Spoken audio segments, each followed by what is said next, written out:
Le véritable point commun entre ces produits n'est pas tant leur caractère de nouvelle drogue, bien que ce soit le cas pour la plupart d'entre elles, mais plutôt le mode d'approvisionnement pour les clients, c'est-à-dire l'achat sur Internet. À part ça, elles sont très différentes. Certaines sont légales, d'autres pas. Enfin, légales, ne sont pas classées stupéfiants. Elles ont des effets très variés. On a des stimulants, des dépresseurs, des hallucinogènes, des cannabinoïdes de synthèse.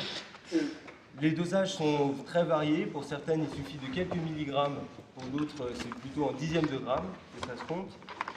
Et avec tous les risques que ça comporte, je parle des dosages, en termes d'erreur sur le produit. C'est-à-dire que si vous prenez un produit qui se dose au millième de gramme en pensant que c'est un produit qui se dose au dixième de gramme, vous allez avoir des soucis. D'où l'intérêt de pouvoir faire de l'analyse de produits, comme Grégory le dira tout à l'heure.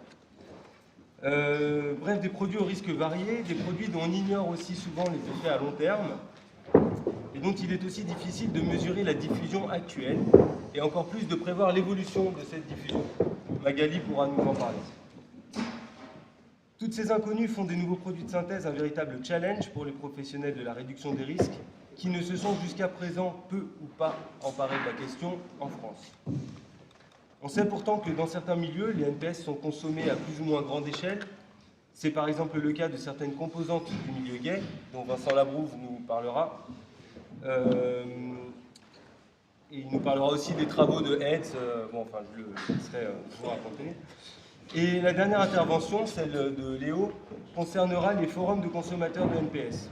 Léo, qui est un modérateur de Psychonautes, l'un des plus gros forums francophones, nous présentera son forum en quelques chiffres et racontera comment les membres de ces forums ont spontanément réinventé la réduction des risques en l'adaptant à ces nouveaux usages.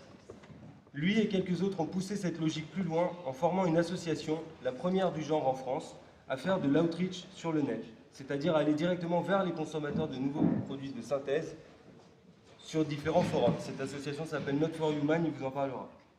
D'autres actions existent aussi, j'espère que nous aurons le temps d'en parler. Alors nous avons choisi de ménager un temps long pour le débat, car permettre des échanges avec le public est l'objectif premier d'un forum.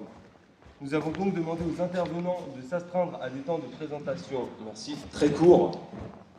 Donc maintenant on va passer aux présentations, et puis on fera un temps de questions ensuite.